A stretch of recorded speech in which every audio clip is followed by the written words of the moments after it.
Good evening, everyone. My name is Mary Watson.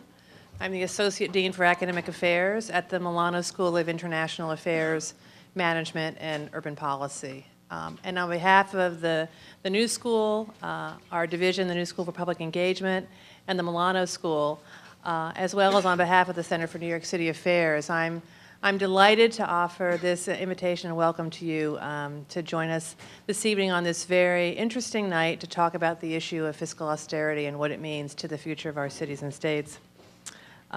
This is the Robert J. Milano lecture series, and this lecture was named after Robert J. Milano, after whom the Milano School was named in 1996.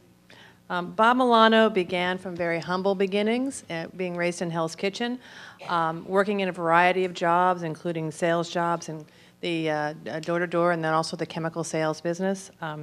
He began his association with the New School by taking continuing education courses. He later joined the University Board of Trustees in 1976, and he remained a trustee until his death. He served for part of that time as vice chairman. Bob Milano served as deputy mayor of New York City under the Koch administration, and he rose to great prominence and success as a business person and industrialist. His service and support to the New School was substantial over his lifetime, such that the trustees of the university in 1996 named what was then the Robert J. Milano School of Management and Urban Policy, but since has subsequently changed its name, which I'll say something about in just a moment.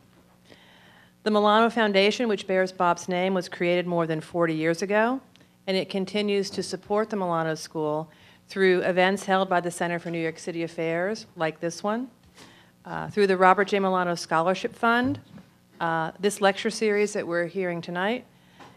These events all memorialize Bob's life and legacy, his commitment to education and economic opportunity, and to the city of New York, which was very much a part of who he was.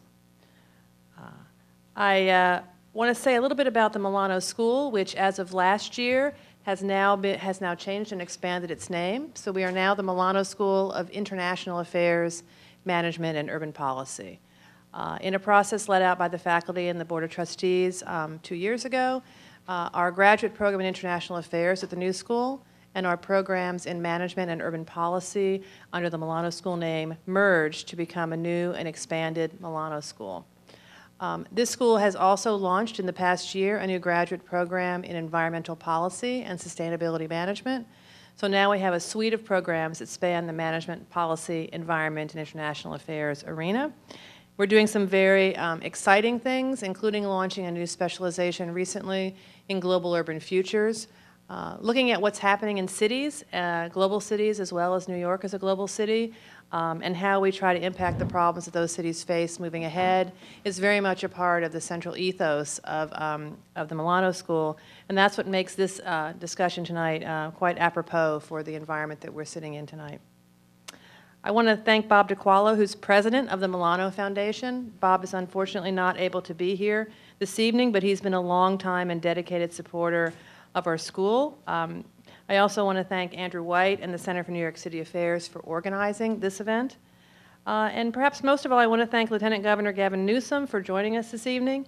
We'll hear a bit more about his introduction in just a moment, but the things that he has done over the course of his career really signify a lot of the things that the Milano School stands for and things that are important to the New School.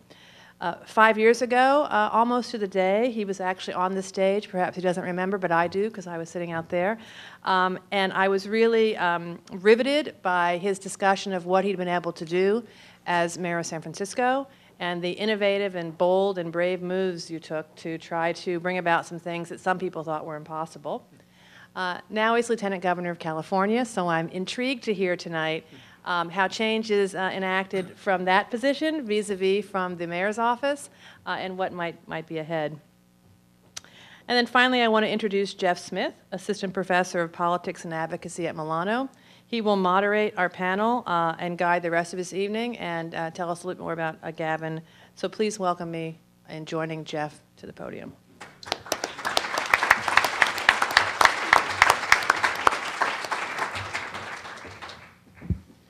Thank you very much, Mary. Thank you all for being here. I would like to thank all the panelists for coming here. They traveled a combined 6,000 miles to be here with us tonight, and that's just two of them. So we're really indebted to Daniel Lurie and Gavin Newsom for traveling all the way from San Francisco, and also for Commissioner Robert Doar and Catherine Rampell for coming from comparatively shorter distances. Gavin Newsom, who I'm going to introduce tonight, is currently the Lieutenant Governor of the largest state in the country, California. As a member of the San Francisco Board of Supervisors, and then as mayor of San Francisco, and now in his current position, Gavin has focused on issues of equality, the environment, homelessness, and healthcare. Shortly after being elected lieutenant governor in 2010, he gathered the ideas of key stakeholders around the state to develop an economic growth and job creation strategy. During his 7-year tenure as mayor, he sought to make the city a center for biotech and clean technology while attracting and retaining startups. He balanced 7 consecutive budgets on time without laying off a single teacher, cop, or firefighter. He reduced the size of San Francisco's government, maintained a healthy bond rating, and instituted a rainy day fund to protect city services against potentially catastrophic future cuts. His administration instituted a first-of-its-kind universal health care program without raising taxes. He's the host of the Gavin Newsom Show on Current TV. He has authored a book called Citizenville, which explores the intersection of democracy and technology in this ever-connected world, which is scheduled for release by Penguin Books next February.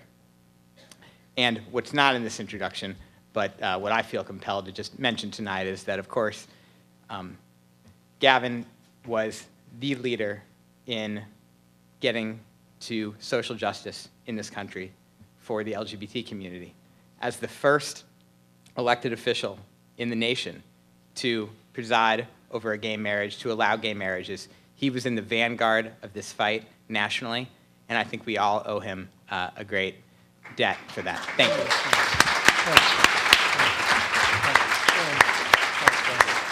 Thank you, Jeffrey. Thank you. Thank you all. Well, welcome. I'm grateful you all took the time to be here.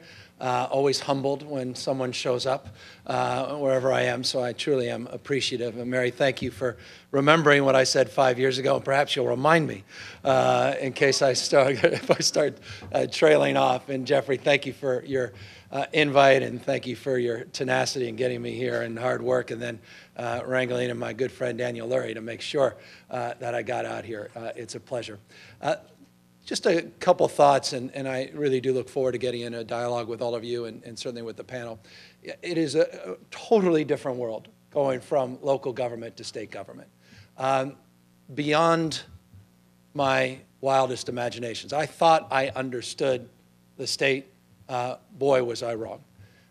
There's an old frame that I've long believed, and boy, this is true, that states are laboratories of democracy, but cities are laboratories of innovation. And that absolutely stands true as it relates to a framework of contrast between the role of local government and city council members, city administrators, members of county boards of supervisors, and certainly mayors. In the state, it's altogether different. The pace of the state is substantially slower than the pace of a city. A city, it never stops, 24/7. The cell phone goes off, and that's a call from the police chief. There's been a double or triple homicide. All of a sudden, someone in the back is saying, hey, cut it off, cut off. You find out that a bus has just been derailed. The state, there's a different ebb, a different flow, particularly when you're a state like mine, California. 58 counties, 476 cities. The largest economy in the United States at about $1.9 trillion, and the world's 9th largest economy, but a state that has clearly been suffering. A state where, in many ways, we are somewhat reminiscent of that old rotten apple headline of the old Time magazine, where people started saying, boy, the best days are behind you, and people start doubting themselves.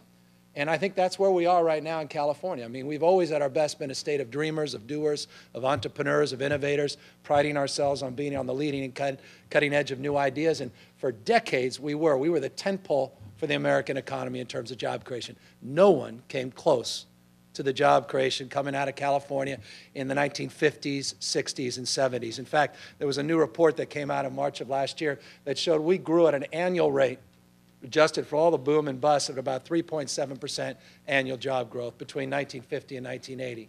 What is suggestive and interesting is what's happened in the last 3 decades. This creeping mediocrity, not just the last few years since Lehman Day, September 15th, 2008, when the macroeconomic wheels came off, but what's been happening over 3 decades with all the dot-com boom bust, defense funds, the defense industry boom bust, the biotech boom, and sort of now more modest growth. At the end of the day, we've grown about 1.1% in the last 3 decades. And the nation's actually grown at a slightly higher clip. We've become average, which is not something as a 5th-generation Californian with a 6th-generation daughter that I'm used to. We, again, always prided ourselves on being on that leading and cutting edge, that coast of dreams that Ronald Reagan talked so evocatively about. And we used to say, just to be biased and argumentative, you said if you want to start something, you go out west, you go back east, you can join something. There was sort of that arrogance, right, of California, that sort of pioneering spirit that defined the best. And so there's a lot of self-doubt now, and there's a lot of concern. In fact, just the other day, you heard Romney make a joke that we didn't think was as funny as perhaps others by saying, you just want to be like Greece or California, as if somehow they're one and the same. Of course, it is a, shockingly ignorant statement for him to make, but nonetheless goes to, I think, the frame of bias. What the heck has happened to the great state of California? The irony of that is there's remarkable pockets of energy and innovation. One of them is my old town, San Francisco. It is on fire, not literally, clearly, but figuratively. And I always say that because God bless Mother Nature, you never know. After coming out of 06 and rising from the ashes, our phoenix, of course, being the flag of San Francisco, one should always be cautious. But that said, the city and other pockets across the state are doing remarkably well. What we have, interestingly, and there's this old frame, people think of California as north versus south, sort of that LA, San Francisco paradigm, the Giants versus the Dodgers. Right now, that is no longer clearly the case. It's a coastal state where the coast is doing remarkably well, north and south, and the inland doing terribly. Give you an example, interesting fact. As of last Friday, when the new unemployment numbers came out, I left my hometown, Marin, right now. I live just north of the Golden Gate Bridge, 6.3% unemployment. I was down in Imperial County probably 2.5 weeks ago, 29.9% unemployment. That's not a small county. That's not only a large geographic county, but there are a lot of folks in Imperial County. That's east of Los Angeles, 29.9% unemployment. Those are folks that have obviously identified themselves, not the folks that have dropped out of the labor market. 2,011,000 people, non-seasonally adjusted, out of work, actively seeking employment in the state of California. 12 counties with unemployment north of 15%. So what's gone wrong? And why is it that we have some cities doing remarkably well and other cities like Atwater, you don't know Atwater, not many Californians know Atwater, that are discussing whether or not they'll become the 4th city in California this year to declare bankruptcy. It's a small town near Stockton, San Bernardino, of course, declared bankruptcy. Mammoth Lakes declared bankruptcy. And just a couple of years ago, the East Bay of San Francisco, Vallejo, became the first city in half a century to declare bankruptcy. What's going on in our state? 2 million homes. Perhaps this is the most telling statistic. 2 million unemployed and just shy of 2 million homes underwater. And if there's anything that ties our inability to recover, if there's anything that ties the stress of our state and many states and their rural, suburban, and urban environments around it, it's the housing challenge. 2 million homes underwater in California, most down that spine in the Central Valley, most in and around those areas that are declaring bankruptcy. Yes, pensions are part of it, but let's not take the easy out and say it's just labor unions that are the problem, because we survived with generous employee payments. We survived with high pension contributions, but we've never seen these kind of bankruptcies. It's because, as they say, this water went out and it turned out we were naked, we weren't well clothed, and we were exposed in terms of our incapacity to be resilient under the most acute, in this case, circumstances. So as Jeffrey noted, I'm one of those guys that's not so interested in who's to blame, because at the end of the day, no one particularly cares. That's a nice sound bite, and it's kind of good fun to play at someone else's expense. But I'm not that interested, and so often state government is more interested in the who's to blame game. I mean, I got up in state government, it looked like we were just taking crowbars out every day and trying to put them in the spokes of the wheels of the other party, and somehow we were celebrating success if we were able to trip them up in the nightly news. But when you're running a city, no one gives a damn about a Democratic plan to clean up garbage or a Democratic plan to clean up graffiti. They want to know how you're going to fill those potholes. They want to know how you're going to get things done. It was not interesting who's to blame. You had to focus on what to do, because at the end of the day, the mayor, you're accountable. You're accountable for whatever the Bush administration's doing or not doing. You're accountable for whatever the Obama administration's doing or not doing. You're accountable for whatever the Schwarzenegger administration in California is doing or not doing, or whatever the Brown administration now in California is not doing or doing. People look to their mayors for that kind of leadership. And so that, again, quality of imagination, that notion of these laboratories of innovation were alive and well, and it spawned for us, as Jeffrey was said, a lot of innovative thinking. We decided rather than just focus on conditions, why don't we make some better conditions? And it started with this fundamental paradigm. If you don't like the answer, ask a better question. And I think this is a really important point, because we had issues around health care, like everybody has issues around health care, and everyone said, well, how to provide health insurance to all the uninsured Californians or San Franciscans? And folks were hoping the Obamacare would go forward, but we weren't necessarily sure, and we were certainly cognizant of the fact that if Obama was reelected, even if he did, quote-unquote, universal health care, it was going to hardly be universal, and there'd be millions of people left behind. They'd be the most vulnerable. They ended up in our county hospitals, and we're going to have to pick up the price. So what are we going to do to prepare for this? And we decided, in that context, to follow the advice.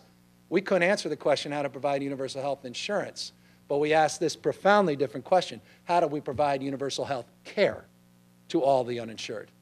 By that one distinction, we came up with the nation's first universal health care plan. About 92% of all San Franciscans, regardless of what happens in the next administration, if Romney comes in with a stroke of a pen and tries to put that spoke in the crowbar of health care reform, or even if Obama moves forward in fits and starts, San Francisco decided to move forward in a different way. And we realized what all of you already know, and this is long-winded because we've heard it over and over again, that it costs a lot less money to keep you well than it does to treat you after you're sick. So for us, it was just an economic paradigm, of course, save the obvious moral components. And we're very proud of that initiative. We said, look, we were frustrated that the Democrats, not just Republicans, pulled away from Kyoto. Remember, 98-0, the U.S. Senate voted against Kyoto before Al Gore got back from Kyoto, Japan, with the final details of that negotiation. As President Clinton reminded all of us a couple days ago at CGI here in New York, it was the only legislation that was rejected before it was even introduced. Of course, when Bush then officially pulled away, no longer interested, cities, mayors came together and put together our own local global climate action plans.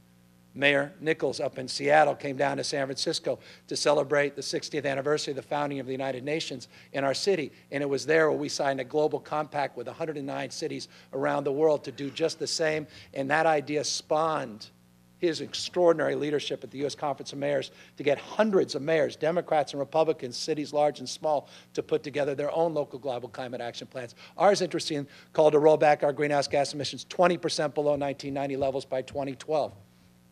Which went twice as far as the Kyoto protocols. And I'm very proud of this. Our numbers are about a year and a half behind, but I'm absolutely confident in 2013, almost 14, when they announced San Francisco's success, we'll be just shy or over that goal. And I'm reminded, by the way, and this is another paradigm of cities, and I think it should be a paradigm of mindset for politicians, of what Michelangelo said the biggest risk is not that you aim too high and miss it, it's that you aim too low and reach it. And I feel very passionate about that principle, because right now we're playing in this marginal game in politics all across, I think, this country. We're kind of just getting by. Whatever the situation, Dov Simon wrote that great book, How, about situational values versus sustainable values. I had a chance to see him at CGI a couple of days ago talking about that frame. We do what the situation calls for so we can get through the news cycle. That sustainable thinking that defined the best of California in the 50s and 60s and 70s, that's been pushed aside to address the crisis at hand. And in many ways, the debate is about how to fail more efficiently. Just look at our education system. I know you're struggling here, but you've got real leadership, whether you embrace or not. You have people that are willing to put their heads, head together and knock some heads to try to move in a different direction. But think about places like Los Angeles. It's not an indictment of the mayor there who doesn't have the mayoral control that your mayor does here, but it's just a gigantic dropout factory. It's a disgrace. It really is. There are good people doing great things, and there are some wonderful examples of success. Don't get me wrong. But look at the end result. Look at the state of California, the finest K through 12 education system in the world until the 60s and 70s. And now we're just holding on to the finest higher education system in the world, the UC, CSU, and community college system, of which I'm proud to serve as a member of those bodies. But what have we done in the last 12 months? Cut UC and CSU funding by over $2 billion. And we have a tax measure on the ballot that if it doesn't pass, they'll get another $500 million cut, $250 million UC, $250 million CSU. Tripled tuition since 2001 and doubled it since 2007. In fact, let me be more fair. UC, it's over about 383% since 2001. You can't have a UC Board of Regents meeting like this because they're disrupted, understandably, by students that have had enough. Because every meeting we're discussing state cuts and further tuition increases. That conveyor belt for talent, the envy of the world, the UC-CSU system, and we're just throwing a lot of sand in that gear. So we have got to get back, as our former president used to love to say, in the future business, because that was the business that defined the best of our state and defined the best of our country. And we've got to get back, and I'll close with this, because we have a New York Times reporter here. We've got to get back to that formula for success that made this nation, this state, this city, my state, the envy of the world as well. I had the great privilege, and this is the connection, of interviewing Tom Freeman on that economic development plan that I put together because, again, I was not interested in who's to blame. What are we going to do about Imperial County's 29.9%? So I hired McKinsey and Brookings, and we cased other people's joints. I'm a business guy, have about 1,000 employees, started 17 small businesses. I'm no Bloomberg, but I'm very proud of my small little businesses. And one of the things I know is the old idea, remember at Walmart, they talk about, they still have it, it's called eyes of the enemy. If you're not casing other people's joints, your competitors are casing yours. You better get out there and find out what other folks are doing. We stopped doing that in California. We started resting on our laurels, talking about the good old days, like that aging quarterback, right? You all know him, maybe intimately, right? Boy, when I was in high school, and worlds passed that person by. So I had the chance when we were unveiling our plan to 700 or 800 economic and regional leaders in the state in Silicon Valley to ask Tom the question he loves getting asked, what world are we living in? And if any of you heard Freeman talk about his book, That Used to Be Us, which, by the way, has a damning chapter in California that no one can critique, he made the obvious and appropriate point. We had a formula for success. It wasn't by accident that the United States of America was so dominant. And when I was reading his book and listening to him in this interview, I was thinking, boy, every one of these things is not sort of or kind of true for California, absolutely define California. And it started with education. And we note, just in my state, and the struggles here with Albany in relationship to the city, and of course the federal framework, how we're all suffering through those budget cuts. Asked to do more, challenged with less. Infrastructure, back to the future business. I don't know, any been to Incheon Airport in South Korea? I had no idea. I just got back. And I'll say this respectfully, don't quote me, having just gone through JFK, but I think you know where I'm going. Again, it's not an indictment. Might be. But Incheon Airport, if you haven't, you should check this thing out. It's got 2 golf courses. The airport. They built an island. Now, environmental community must not exist out there in South Korea, but they built an island, and they built the most spectacular airport anywhere on the planet. That's not my words. That's every single one of those independent assessments. I flew back from there, and I just flew into here. And Tom said this. and I'm stealing it. But I love what he said. He said, and in a totally different context, but I'm stealing it for everything else. It literally was like flying from the Jetsons to the Flintstones. It really is. It's just, you know, the infrastructure in this country, we have $765 billion of deferred maintenance just in my state. How many trillions across the United States? I mean, you just come, the waterways, the ports, roads, airports, California, again, the envy of the nation. Education, infrastructure. Third, and you know this, open immigration, right? I mean, seriously, why is New York and San Francisco doing so well? There's a reason. It's because you get those first-round draft choices, and we get them from all around the world. Because people want to be here. Two of the most diverse cities in the world's most diverse democracy. And people are living together, by and large, not exclusively, living together, advancing together, and prospering together across every conceivable and imaginable difference. You travel the world, and the world, trust me, looks to us to see that it's possible to live together across all those differences. And what makes this city great, what makes San Francisco great, is we don't tolerate that diversity, we celebrate it. What was the gay marriage 2004 all about? It's celebrating those things that are so wonderful and distinctive, but also celebrating our common humanity. Dr. King said it better than anyone. We're all bound together by a web of mutuality. We're all in this together. Heck, that's what they taught me at Santa Clara University. The Bible teaches us we're many parts, but one body. And when one part suffers, we all suffer. We're all in this together. But as now Freeman and others are making it, it's no longer connected, it's no longer independent, it's hyper-connected. So the issue of open immigration has been the distinguishing feature. What makes our cities, makes California and New York so special and unique. And you've seen now what's happened with H-1B visas. And if I hear another Democrat give a speech and expect someone to applaud, let alone a Republican, where are all these folks been? They all say they support reform, but they haven't done a darn thing about it. Neither party. And of course, you heard in all those Republican debates, weren't those wonderful on the issue of immigration? I mean, it scared the bejesus out of anyone.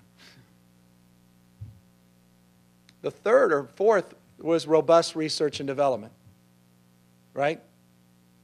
I mean, you come out to California. I just know where I live within, I mean, Daniel, think about this. Within 40 miles of where we live, it's Lawrence Livermore Labs, Lawrence Berkeley Labs, Sandia Labs, NASA Ames, the work at UCSF, which, by the way, was the university that conceived of biotech, as we know it, Genentech in the late 1970s.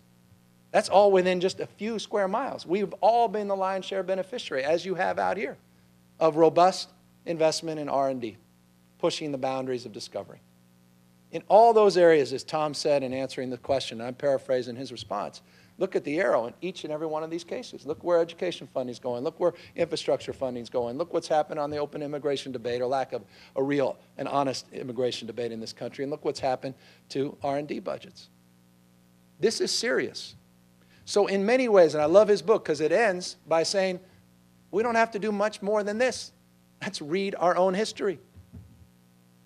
We certainly should be casing other people's joints, looking for inspiration wherever we can find them. And that was the point of our plan, because I was so sick and tired of hearing Rick Perry come on hunting trips to California to hunt for jobs. So we wanted to start casing his joint, and we've been doing that. But the point is, we're going through this remarkable disruption of globalization now merging with IT.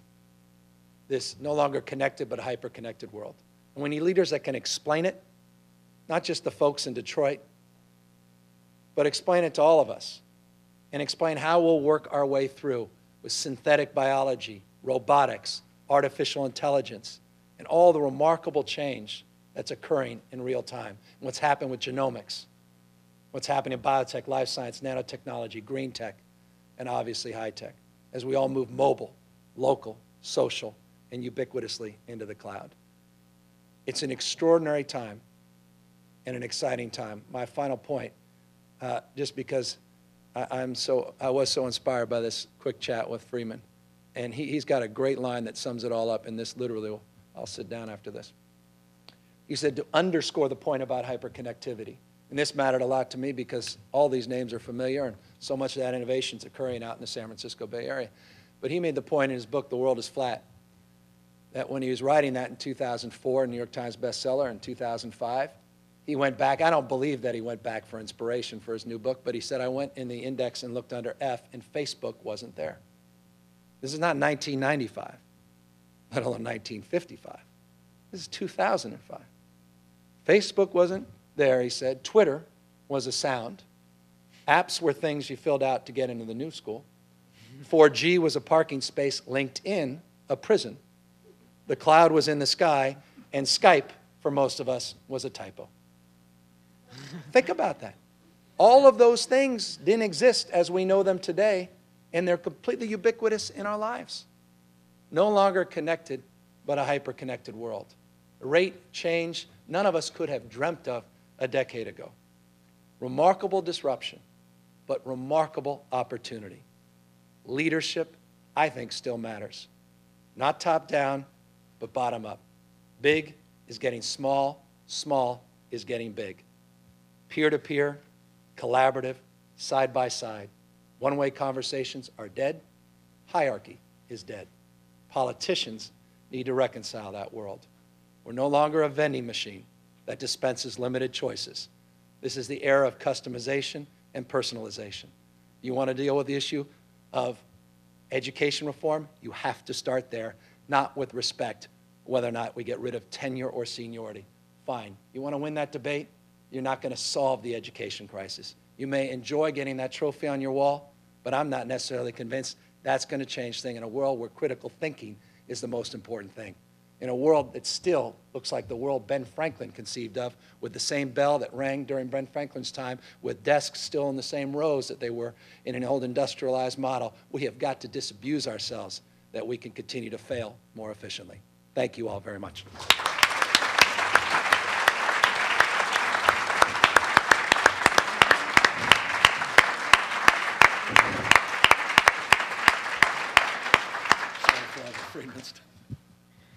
Wow. Gavin's team sent word late last night that he had pretty much had events wall to wall for like 3 days straight and been traveling, and that he was feeling under the weather. Except for a vaguely audible rasp for the first 3 or 4 minutes, you would not have known it. That was spectacular. Let's give him another round of applause.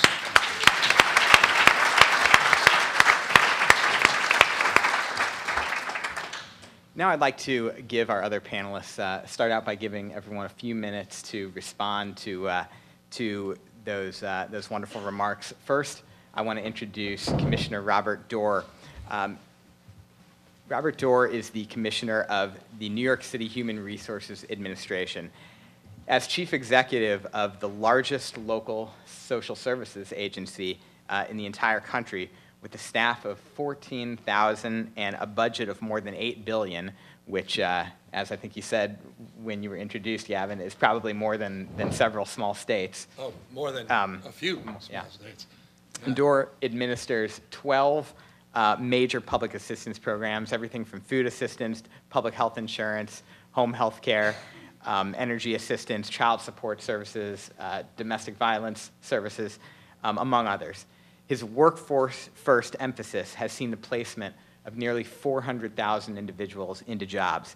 During his tenure, New York City children have had among the lowest poverty rates and the lowest uninsured rates of the 8 largest cities in the country. Commissioner Doar has also worked to promote responsible fatherhood, both through increased efforts in the collection of child support payments and also by creating programs like New York City Dads, which encourage fathers' involvement in their children's lives. So we're very honored to have you here today and looking forward to your remarks. Thank you. I'm very glad to be here. I've been at the new school a couple times, and I like all of my visits, and I appreciate being invited back. I started in the Koch administration in public service, so I'm glad to hear Mr. Milano is a Koch administration official. Lieutenant Governor, I have to tell you that I was just recently in California, and I took my daughter out there to look at University of California, Berkeley.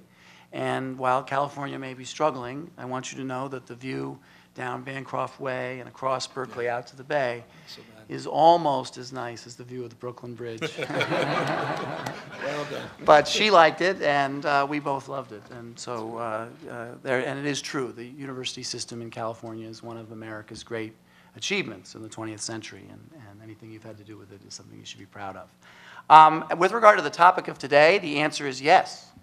We are in an era of austerity, and that is government revenues have not, and I would say cannot, keep up with the spending commitments governments have made.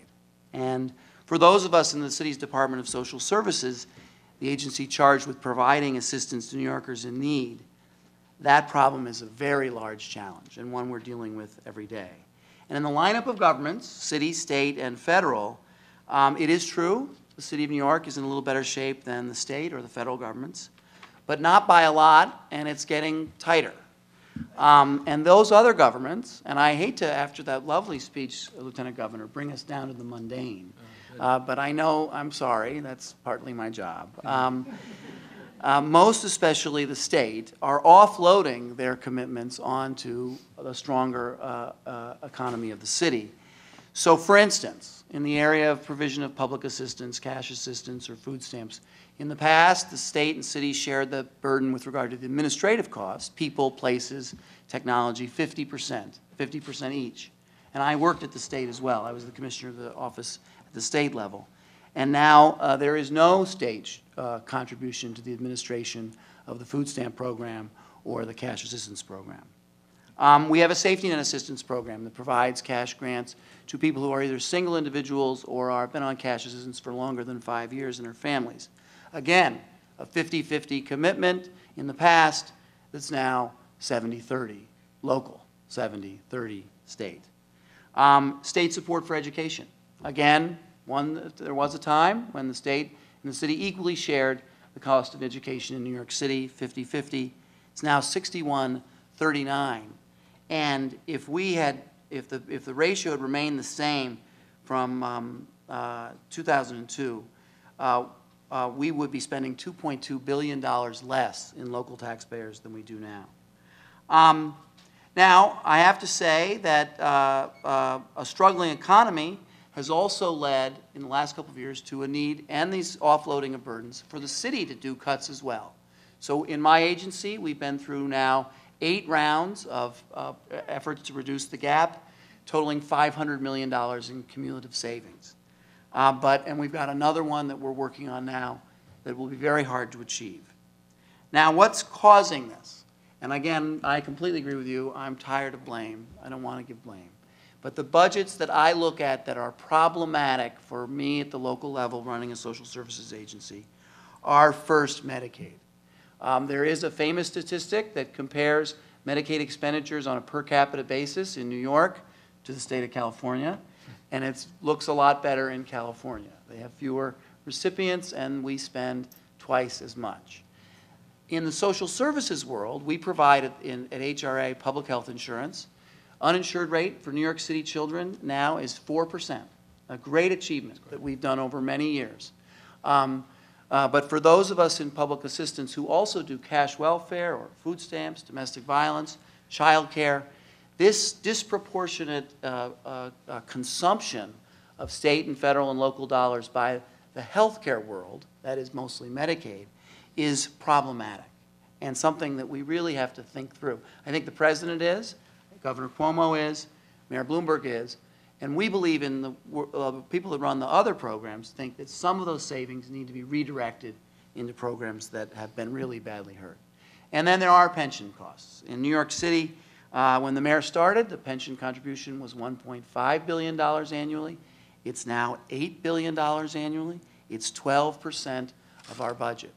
Last year, Governor Cuomo, Mayor Bloomberg, and the state legislature worked on some pension reform. It really won't help us for 15 years. So they made an effort, they issued a press release, but I don't know that they really solved the problem. Now, it's also true, and I appreciate the nice words you said about New York City. There are certain things we've done that have made us, I think, succeed even in these difficult times. The first is a diversified, opening economy that welcomes people in and generates private sector jobs. And it's true. New York City job creation since the bottom of the recession has brought back 200% of the jobs that were lost, while the rest of the country it's only 40%. We have more people working in New York City than ever before. it's not enough because people continue to come and there are still high unemployment rates. We need open immigration policies. I agree with you on that. There was a bill in Congress last week. It didn't pass. The mayor has long supported increasing visas for educated graduate school graduates. Great disappointment.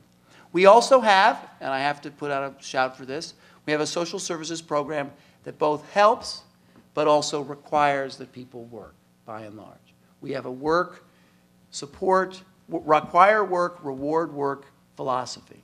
So we have very generous earned income tax credit, very far-reaching food stamp benefit program where we have great penetration, generous public health insurance. We have a state and city EITC, generous child care, so that we can make, in this global economy, the existence of a lot of low-wage jobs, make those wages pay more and try to achieve what President Clinton wanted when he passed welfare, which would make work pay.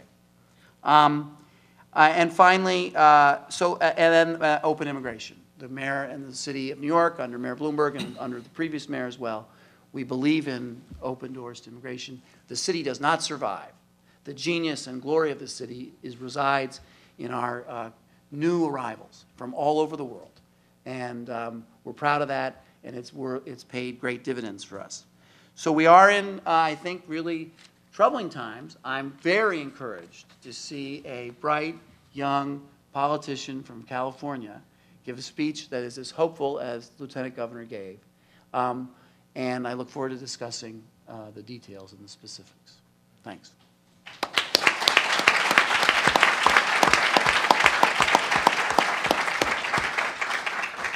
Thank you very much, Commissioner. Now, we've heard the perspective of a couple of folks in government. Now we're going to hear from someone who's working in the nonprofit sector, has spent nearly a decade in the nonprofit sector, working on the front lines. And it's not as if the prior two haven't been working on the front lines. Commissioner Doar, I saw as soon as you walked in the door, you were besieged with community leaders wanting to meet with you. Well, and besieged is a little strong. I don't think you besieged me. No. And I have been besieged.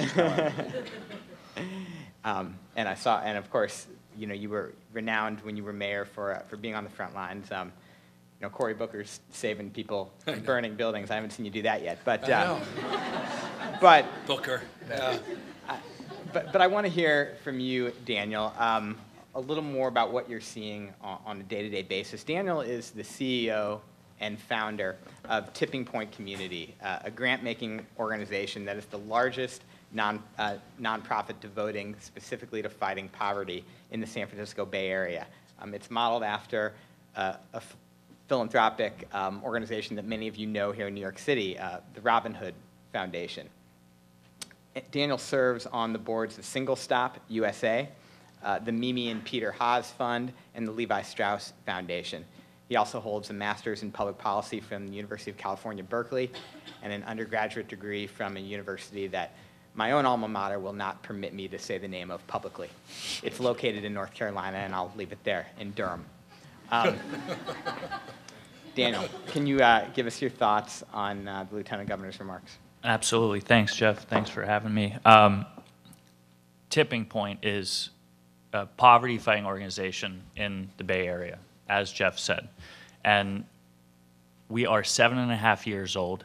As the Lieutenant Governor said, I did case the joint. I came to New York. I worked at Robin Hood for 2.5 years, and what I saw was an incredible model of what Robin Hood developed in the late 80s through Paul Tudor Jones was this idea that the solutions to poverty are not simple, that they aren't just Band-Aids. You need to get in deep, and you need to find groups that are committed to working for the long haul with housing organizations, with education groups, with healthcare groups, and with employment organizations. So I spent my third day of work actually at Robin Hood was September 11th, 2001.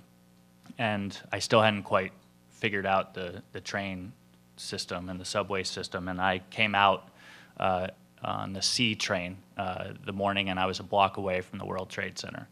And I remember looking down on the ground and seeing TWA papers strewn about, and TWA had gone bankrupt about 10 years prior.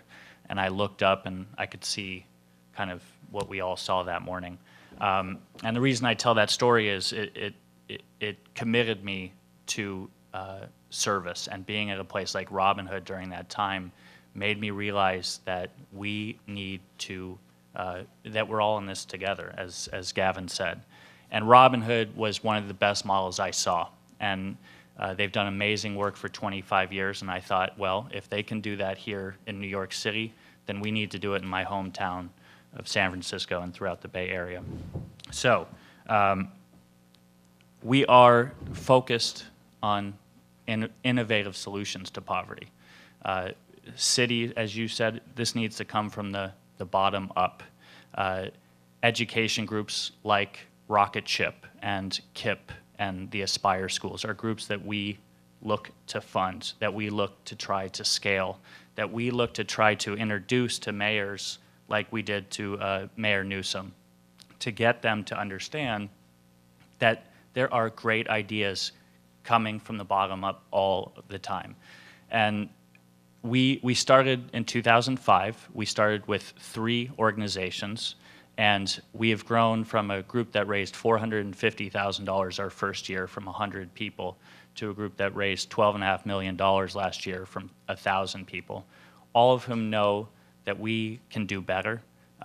In a city as rich and diverse as our hometown of San Francisco, where we have Twitter and we have Zynga and we have Facebook and Google, we have places in our city that have 4% poverty rates in places like the Marina District, which maybe I would compare to Soho or Tribeca, and 3 or 4 miles away in the same city, in Bayview, Hunters Point, we have poverty rates of 30%. So 3 miles away, we have poverty rates going from 4% to 30%. We have 220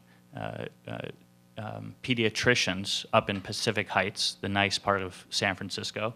And in Bayview, Hunters Point, until 4 years ago, we had 1 pediatrician serving 10,000 kids. In an area as rich and diverse as San Francisco, as the Bay Area, we believe at Tipping Point that is unacceptable. And so what we do is we work with our counterparts in city government. Your counterpart was actually in my office. You know him well. Trent was in our office yesterday, actually, bringing an idea to me. And actually, we've been trying to bring ideas to the city, and now it's a two-way street. So we are looking to partner with local city officials. We've partnered with state officials. In fact, an organization that I sit on the board of that Jeff mentioned, Single Stop, was based out of New York. It helps low-income individuals and families access all the tax credits and benefits that they're already eligible for. You work very closely with them. You work closely with them. We brought that out to San Francisco. I saw that this was working in New York. I went to Mayor Newsom at the time and I said, this is an idea that we have to try to launch here. And went to Speaker Pelosi at that time's office as well. Both the city put in money, the federal government put in money, and we also raised $1.5 million in private funds from Tipping Point to help launch Single Stop. We returned, I believe, over $18 million last year from an investment of just over $1 million. So Tipping Point is focused on those type of innovative solutions, working with our current mayor, our lieutenant governor, our governor, and that's what we're trying to do. That's great. That's great.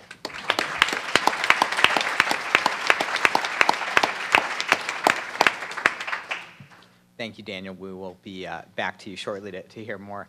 Now I'd like to introduce someone from the nation's paper of record. Sorry, Gavin and Daniel, but Catherine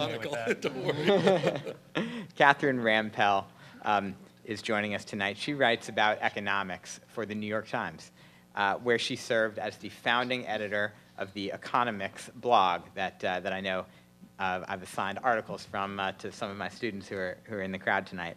She also writes theater reviews for the Times. Before joining the paper, Catherine wrote for the Washington Post and also the Chronicle of Higher Education.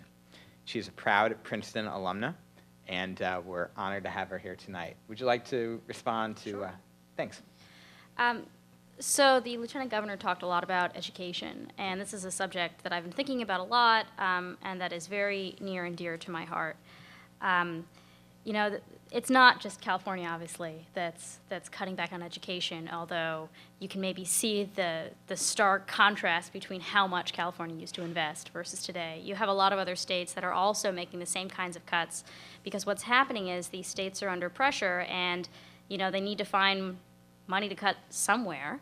And so they're going towards discretionary spending. You know, they can't cut a lot of their pension obligations and other sort of non-discretionary spending. And the biggest category is often higher education. And so it's in a way, you know, it's very much penny wise and pound foolish, because if you look at the returns that come from higher education, they are gigantic. And not just for the individual, but for cities, for states. I mean, there are all sorts of studies that show that if you have a higher concentration of people with bachelor's degrees in a city, for example, that, you know, that you have much higher growth rates. And so it's very problematic. I mean, to a certain extent, I feel like, and I hear this from schools, and I hear this from policymakers as well, that higher education used to be kind of thought of as a public good, and now it's increasingly becoming a private good. That the share of the cost of educating a student used to be primarily paid by collectively, basically, by taxpayers. And now we're shifting more and more of that burden onto individual students. And the people who can afford that are the people who are already wealthier. So you sort of have this self-perpetuating process, and the people who could benefit most in many cases from higher education, from public education, are the ones who have the least access to it.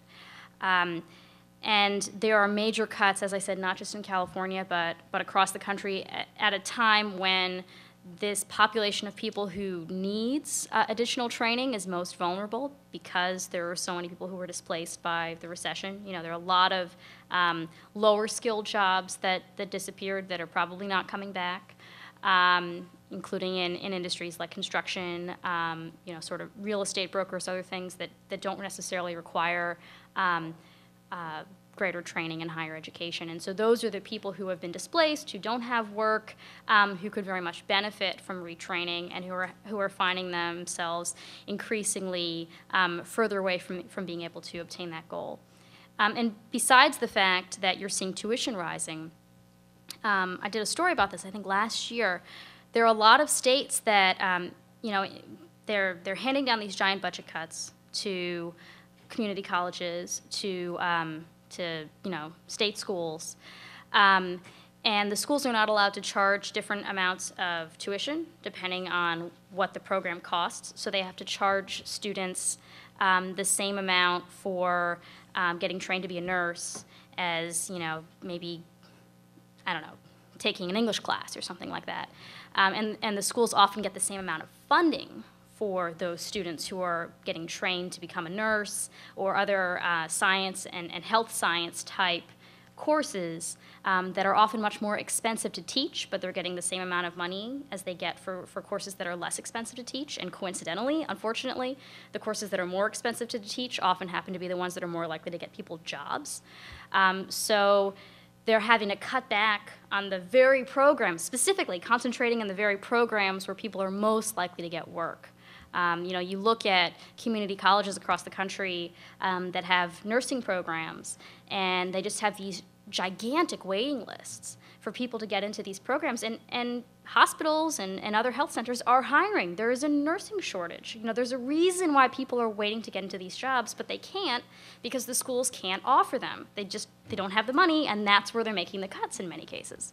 So, I mean, I guess long story short, I think a lot of the cuts that are being made today are ones that are going to come back to bite us in the butt, you know, 10, 20 years from now, when you start to see this sort of decline in investment in higher education and in the workforce really paying off, or lack thereof. And Jeffrey, I'll clap to that.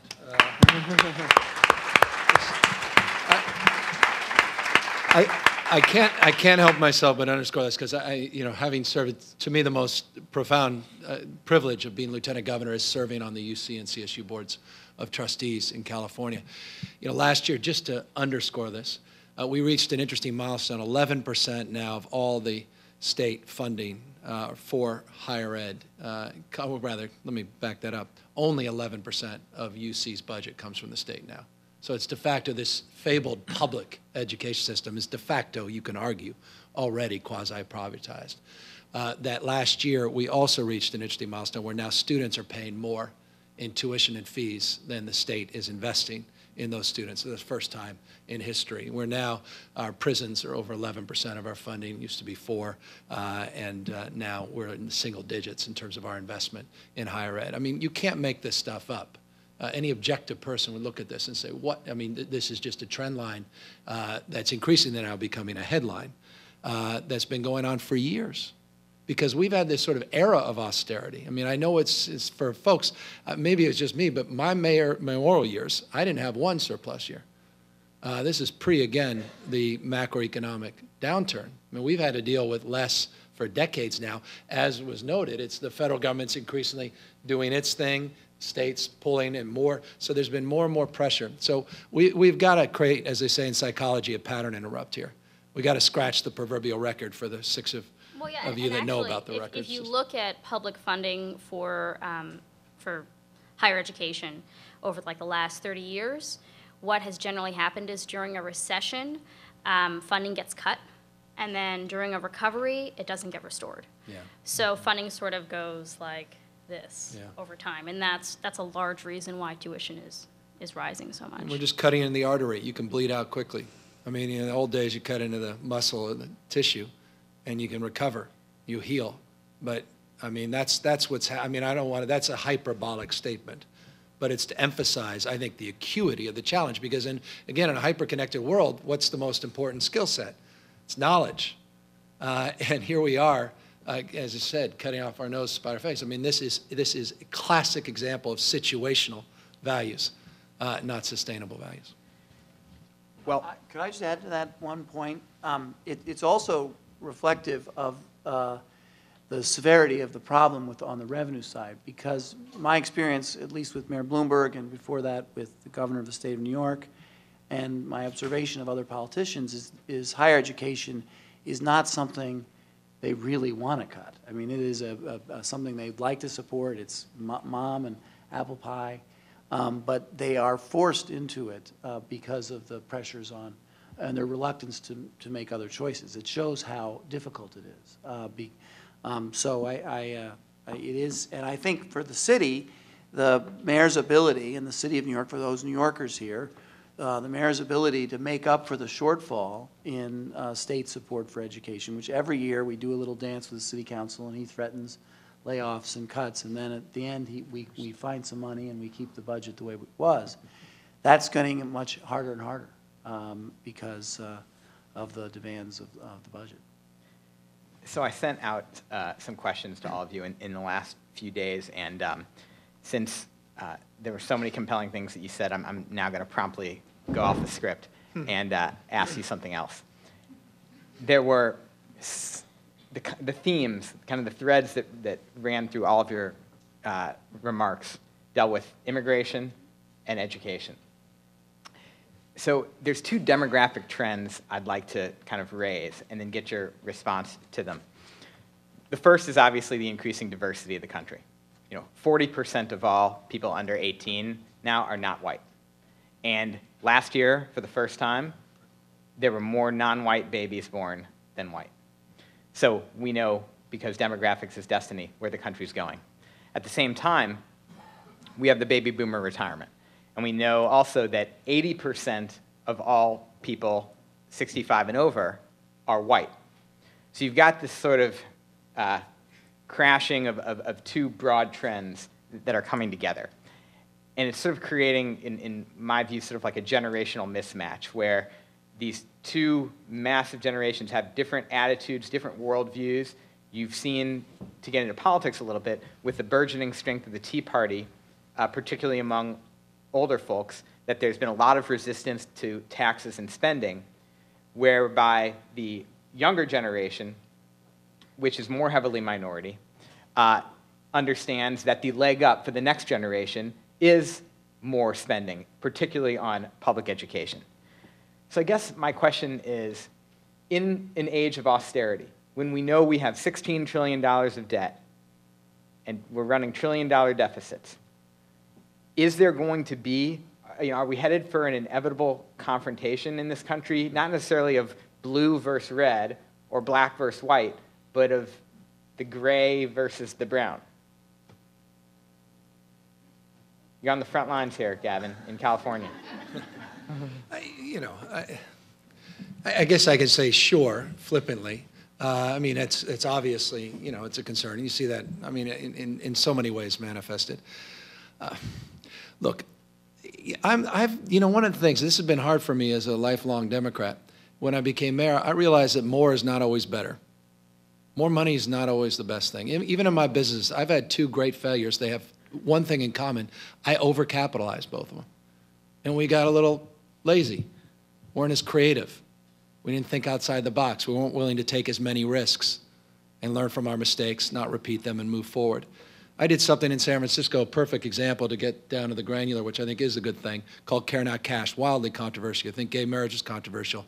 Two things were more controversial. One was requiring composting. And when Bloomberg does that, let me know. Because I'm looking forward to it. Forget that big soda ban. You got nothing on composting. And the second was taking cash away from the most vulnerable and poorest folks and converting it to guaranteed services. Where have you heard that, right? That's sort of the deinstitutionalization pledge that never came through. So I converted all our cash that was going to cash-based assistance for our homeless. And we said we're going to get in the housing business. Want to solve homelessness? Let's start with a fundamental paradigm. We'll house you first, then deal with the underlying causes in the first place. Bipolar disorder, schizophrenia, paranoia, people duly diagnosed with drug or alcohol addictions, people with vocational deficiencies. We'll begin to do a wraparound framework, but we want to stabilize the individual because no outpatient drug treatment with someone living under an underpass, I think, has kind of efficacy that some people want to believe. So we were spending plenty of money, but we redirected it into a stabilization frame.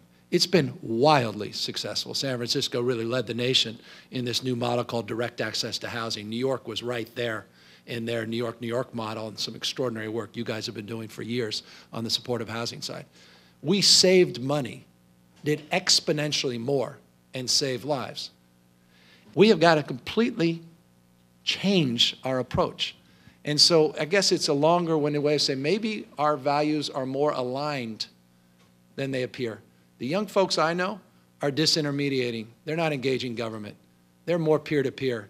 They think the solutions to the world right here in their smartphones. That's why they're on kiva.org. That's why they're saying, you know what? I'm going to choose by going to Donors Choose how I help my schools or my friends or family schools. Or I'm going on Kickstarter and I'm going to fund this new project. The world is changing. And I think the biggest immigration issue as it relates to the frame of your question, Jeffrey, is digital natives, my daughter and many of your generation, and digital immigrants like me, different kind of immigrant, that are learning what these tools of technology promise and promote in terms of solutions to problems. We just had someone come in from the KIPP schools and explain to us the California state budget in terms of the per pupil spending. We're getting $6,000, $7,000 per student. Here in New York, I think it's $14,000, $15,000, double the amount. In immigrant neighborhood in East San Jose, Rocket Ship's school, which is a K-5 school, is scoring, I think it was the third in the state in California, K-5. And what they've done is they've introduced technology into the classroom. They've been able to, teachers won't like this, but they've been able to, shave 20% of the teachers. Kids are spending more time being tested on the computers or in front of a computer. And they're actually making it sustainable to educate kids in California. The problem is California, the cost is so low that now states like Tennessee and Wisconsin are asking Rocket Ship to come to their states, and because it works, and even in a state like California, we cannot afford it, and yet we have these schools now. We have 20 in Santa Clara Rocket Ship schools. But some folks are against it still in our state, and they're against it sometimes because it's, you know, it's in these low-income neighborhoods, and these kids are proving that money isn't always the answer. I think it's a very good question you asked about the demographics of the country and the implications for government spending. And I really wish and I hope that there are solutions and innovations that can either restart the economy and produce revenues. But I am in the business of mostly serving, though we have a very large part of our agency serves the elderly, but mostly I have programs that serve poor families and families with children. And just for the record, I don't do everything that makes everybody who is in that world happy. So I don't want to sound, and we don't do everything perfectly either. But we do provide a lot of assistance. And I do see a dynamic between the necessity to save or reconfigure our commitments to retirees, and so that we can free up dollars for children and for children in poor communities. And I'm afraid that that kind of choice needs to be made, and but it's just very hard, and it's politically problematic. But I do feel that poor families are not as well represented in the political debates as the interests that represent the more aging population. They don't vote as much. They're not as political. Older people vote, poor people, young people don't vote. Right. So I Plus, think they don't have super PACs.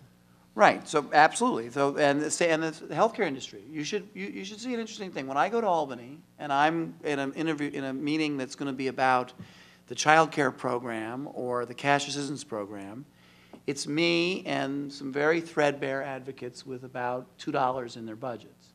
When I go up there and we're going to talk about Medicaid, it's me and the most powerful, well-funded interests representing the healthcare industry. Now, I love the healthcare industry. I'm on the board of HHC, but there's an imbalance here.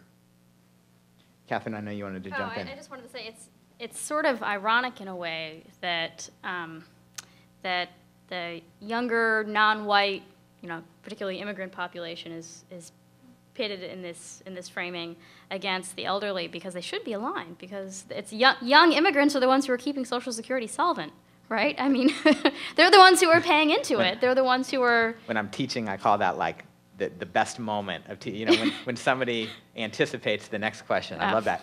So yeah, that's exactly where I was going. Which they may not realize it, but their interests are totally aligned, because given the abysmal college graduation rates of young Black and brown students, we're going to have a serious problem producing enough high-paying jobs to support these seniors in their retirement. Right. So where do you see, jumping off from there, and I want to get back to a couple other threads from that last question, but jumping off from there, where do you see things going with the fiscal cliff situation in Washington, which I know you've been monitoring closely?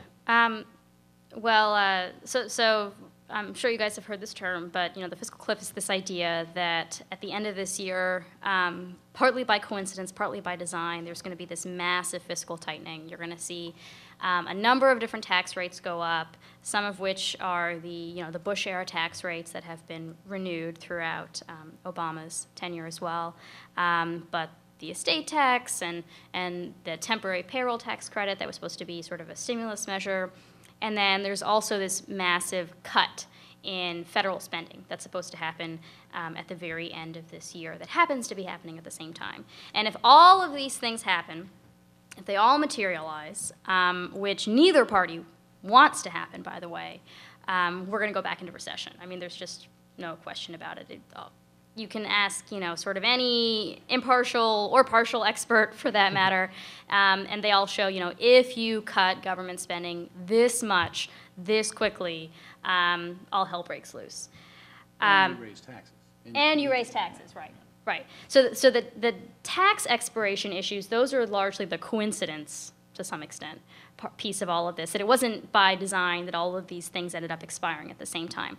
But the spending cuts, what the wonky term for it is sequestration. Nobody actually anticipated that to happen, but it was planned, if that makes sense. in that last year, Congress was supposed to, get together and decide, okay, here's how we're going to deal with our longer-term fiscal problems, with our longer-term debt problems, which are largely driven by Medicare, although nobody wanted to talk about Medicare. And so they said, okay, we're going to have basically a trigger mechanism. We're going to have something that is so terrible, so horrible, so, objectionable, happen at the end of 2012. If we don't come to an agreement, that we would never even consider letting that happen. We're going to come to an agreement. And the thing this terrible result was the sequestration measures. Of course, Congress did not come to an agreement, so instead we are stuck with this Armageddon scenario that they thought that would be so objectionable that it would never actually materialize. So this is what's supposed to happen. We're supposed to have these major cuts at the end of this year. Both parties don't want them to happen. With regard to the tax piece of this whole puzzle, there is more debate about, President Obama and the Democrats want taxes to go up on the very richest or the very highest income taxpayers, but not on everybody else, and the Republicans don't want them to go up at all for anybody. But all of that said, like I said, this is sort of an Armageddon scenario, and nobody wants it to happen, but nobody wants to do anything about it until after the election, even though they've had now a year to undo all of these measures. And I'm not really sure what's going to happen. I mean, the assumption has been, for better or for worse, I don't know if it's right or not, I should say, that after the election, that Congress will say, okay, now it's time to really undo all of this. We're not going to let this happen. We know that this would throw us back into recession. It's just too terrible. Of course we're going to undo all of this. But it's not a 100% chance that they're actually going to cooperate. I don't think there's a 100% chance that Congress will cooperate? I know it sounds crazy. Yeah. When you have this lame duck session with a lot of sort of ornery Tea Party types who may get voted out of office, and who knows if they're going to be willing to cooperate at that point. And surely after there's $4 or $5 billion of negative ads run, Right. There's going to be some lingering animosity Yes. during the lame duck. So I think the assumption, or at least the hope, is that Congress will act rationally and say, all right, there was a reason why we said that this was such a terrible scenario that we would never let it happen, and that is that we are not going to let it happen. But I talk with business people, big companies, small companies, and they're worried about it. They're worried that they're going to get this sudden spike in their taxes, and that meanwhile there's going to be another huge round of government layoffs, and governments, state and local governments, as we've been discussing, have already been laying off workers, and you'd be seeing more of that at the federal level. So, I don't know. The number I hear from economists is that there's like a 70% chance that they'll resolve this. I don't know what that means, but that's the figure that I keep on hearing. 70. As a political scientist, I'm always skeptical of anyone trying to quantify the behavior of politicians. But Jeffrey, it's interesting. You say we hope they'll act rationally. I think politicians always do act rationally in terms of what's in their best interest. And that's the perversity of this, and that's why it is going to be a bumpy road. And I think we'll end up getting there. It's just how you get there, but the damage will be done just like the debt ceiling debate. And that's perversely the fundamental problem with all of this. It's the old adage, you want to move the mouse, you got to move the cheese. You got to change the incentives. And, guys like me get reelected all the time for this performance. It's an extraordinary thing. You don't get elected when you work across the aisle. You're immediately cascading, pushed aside. Let me give you a specific example, very personal. I ran for lieutenant governor. I didn't have to do much to beat an incumbent Republican lieutenant governor. I think I may have been one of the few Democrats in America in 2010 statewide to beat a Republican. I didn't have to do much. He beat himself because, to his credit, he had the courage to break ranks with his party to support, with Arnold Schwarzenegger, a temporary tax increase. They made sure he didn't get a damn penny. He couldn't raise any money. And he's the guy who turned his back on his party. No one came to his defense. There was no benefit. The other three that did the same thing, all of them are out of office. See, they acted irrationally. Everyone else that played in their tribe acted quite rationally.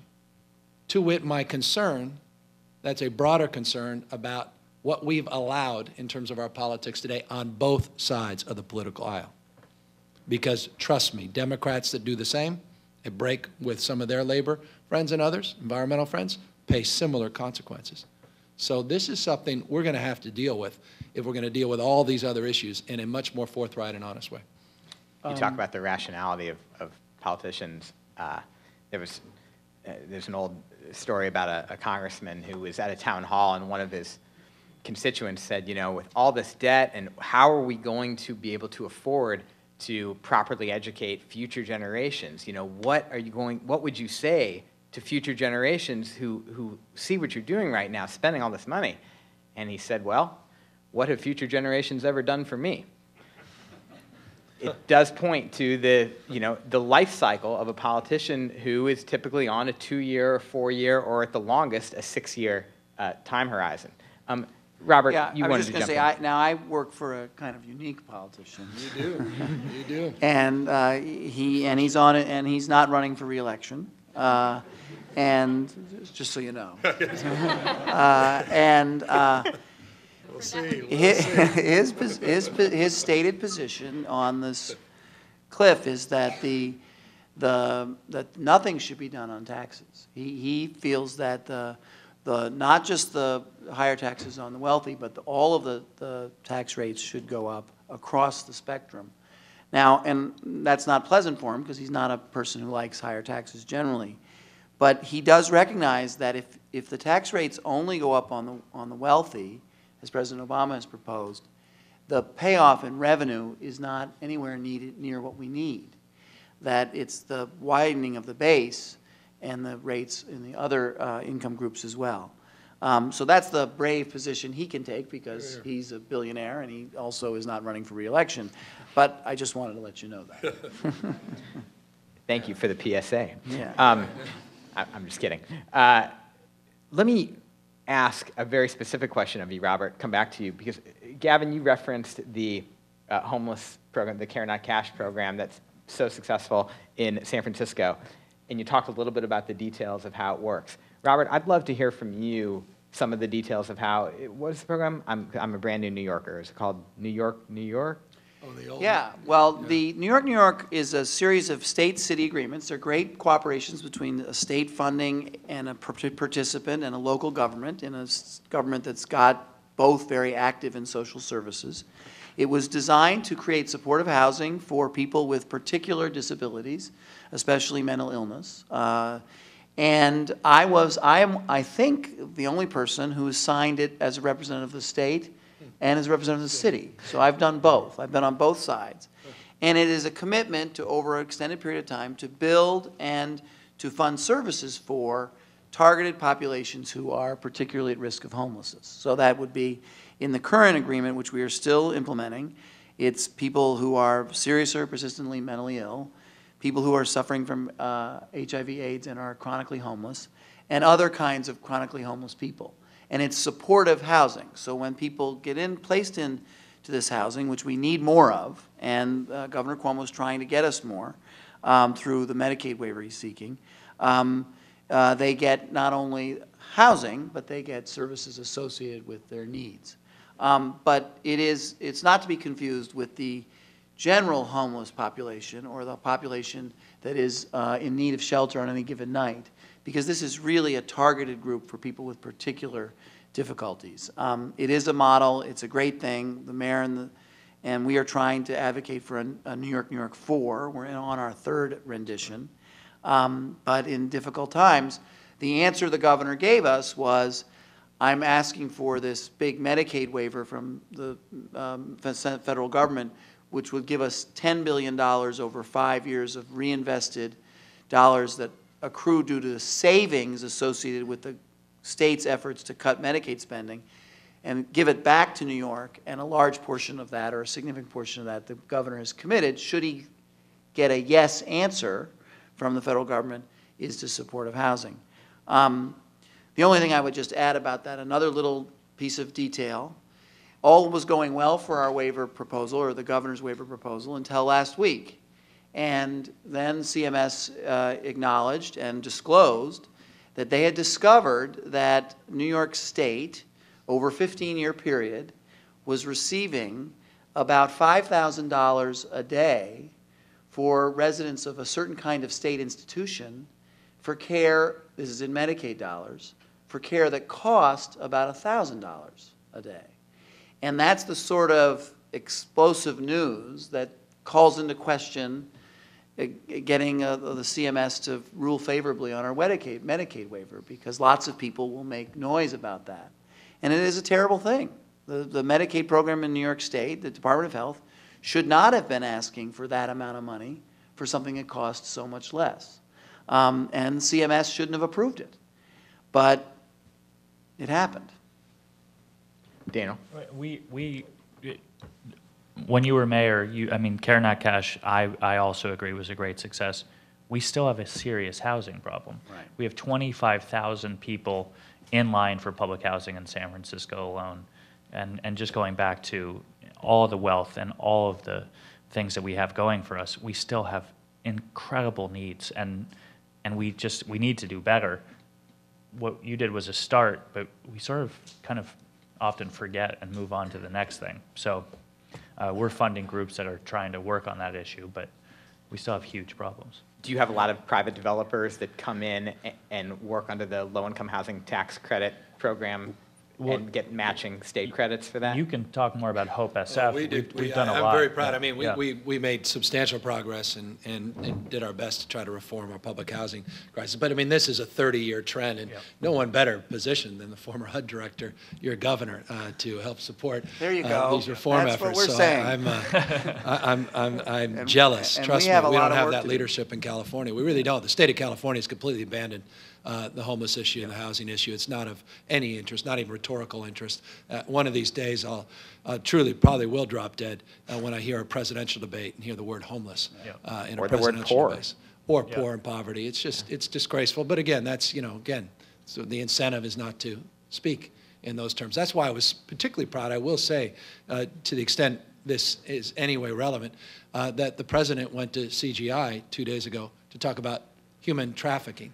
Now, I'm sure, and I don't mean this negative, I'm sure he did it because, well, it's good for women or the clergy and some evangelical support that are doing things. Whatever reason he did it, it was an extraordinary thing that he did, that he decided to take the time for entire speech to talk about an issue that we all need to be talking more about as well. And it's just refreshing when you hear a president use the bully pulpit in that way. So I have great hope and expectation in a second term with the Obama administration. Thank you. Now I'd like to open it up to the audience to see if there are some questions out there. Yes. It's an honor to meet you. Nice to see you, too. It's an honor to meet you. I was wondering, do your office have human resources plan for the 2013 to create job opportunities in WEP? Okay. The welfare program in the city of New York is one that we put in place post the signing of the welfare reform bill by President Clinton that had a strong work emphasis. And we got a lucky break in the state of New York and in the city of New York as well, because for most of the period, with some exceptions, we have had fairly strong economy. And so the ability of our own city economy to produce jobs, including and especially jobs at the low end of the wage scale, which is not our favorite thing, but at least it's something, has been fairly strong. So we've been able to benefit from that relatively vibrant and active economy in the city of New York, which doesn't pay wages as high as we'd like, but does offer opportunities. The economic development initiatives of the mayor to create jobs are all over the place. He was in Staten Island today. He's, of course, we all know about the big university expansion in Roosevelt Island. He's doing things, I think, to the extent that he can, to create economic activity. And then what we at HRA do is try to take advantage of that and help our clients take advantage of that as they seek employment. For those recipients of cash assistance, and our cash welfare rolls are now at 360,000, as opposed to Medicaid, which is now 3 million, and food stamps, which is about 1.8 million. Our cash assistance rolls, for those people who are not either able or ready or willing to participate with our job placement activities with our back-to-work vendors, we have something called WEP, which is Work Experience Program, and we require people to participate in community service-like activity, often in the parks, sometimes it's maintenance. We do a lot of clerical WEPs in our own agency and other city agencies. We believe that's part of what we need to be able to do to help people achieve self-sufficiency and try to get a job for themselves. A lot of people have gotten jobs through this array of programs, whether it's an offering of our various employment services vendors, the offering of supports for working people that make wages pay more, or WEP. In fact, that was the number you mentioned, of the number of people that were on cash assistance or applying for cash assistance and got employment. The 400,000.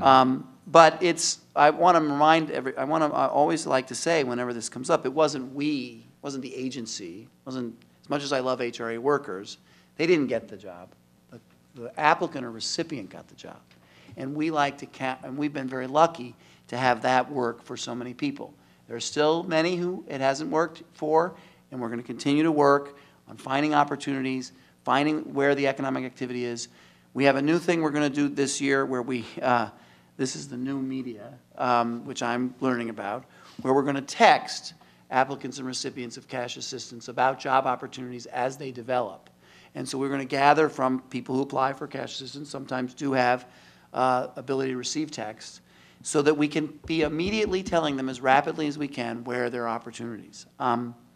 So that's our focus. We're counting on the economy continuing to generate opportunities, if not really outstandingly middle-class paying opportunities for applicants and recipients of cash assistance. Thanks, Robert.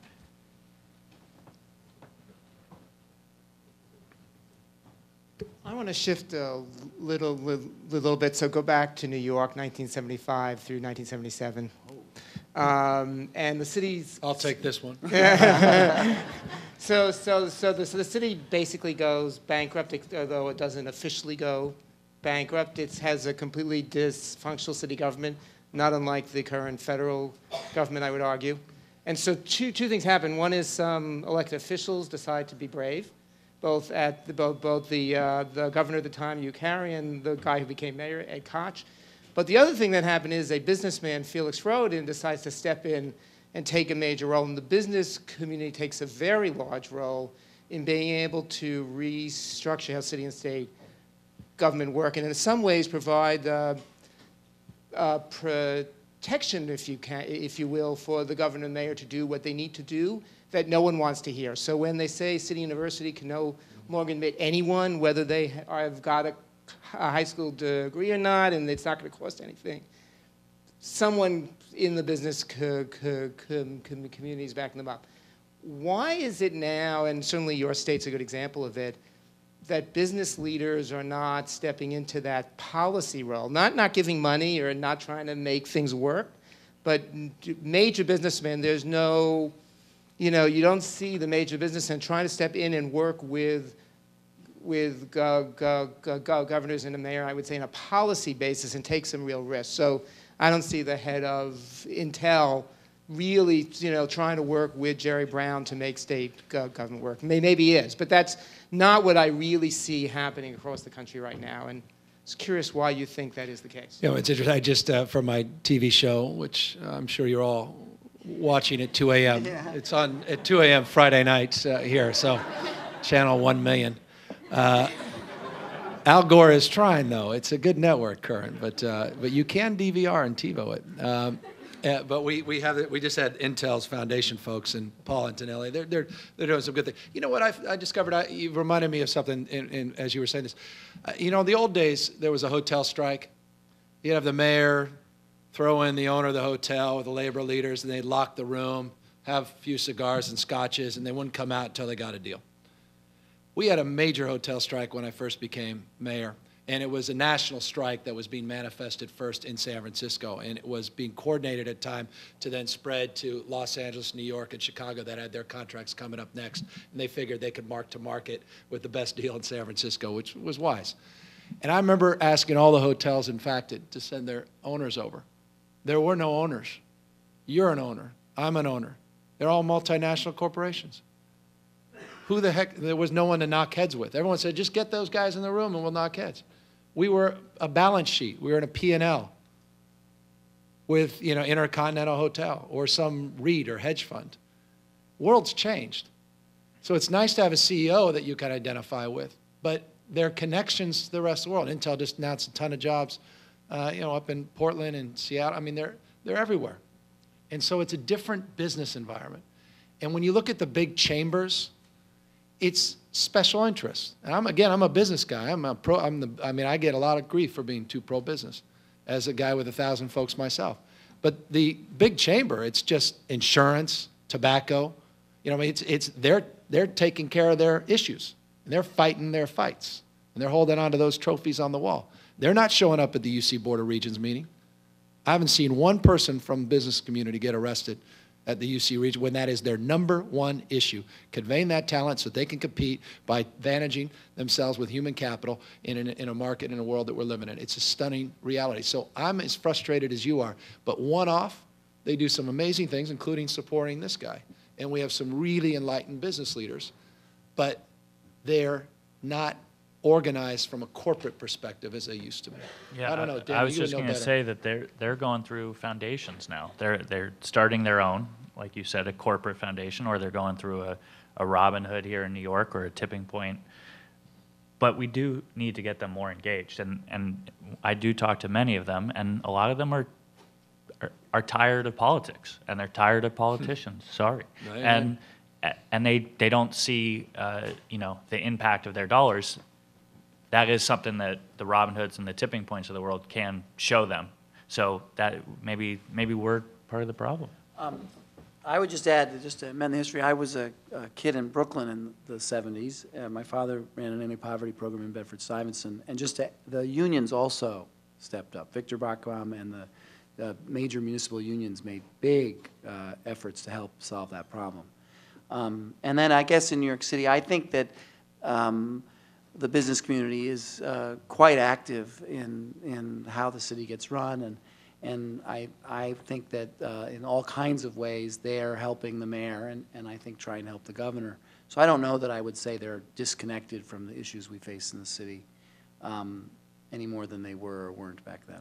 But you look at trend lines in California, you could not be more right. We just did it for the UC and CSU system. It is ominous where that corporate funding is gone. And then it's usually for one-off things with names and identity attached to that building or some other project. So that general largesse has begun to wane. And again, I'm not one of those 99.1% folks. I'm not, again, casting aspersions or blame. But again, if we're all in this together, we got to step up, have a different frame and dialogue. But the rhetoric is so hot right now with the finger pointing. I get why folks, there's a well-known, a mutual friend of ours who wanted to donate public art when I was mayor and said, I'm not going to donate public art. Says, I don't need to get in that buzzsaw because they didn't like my piece of art.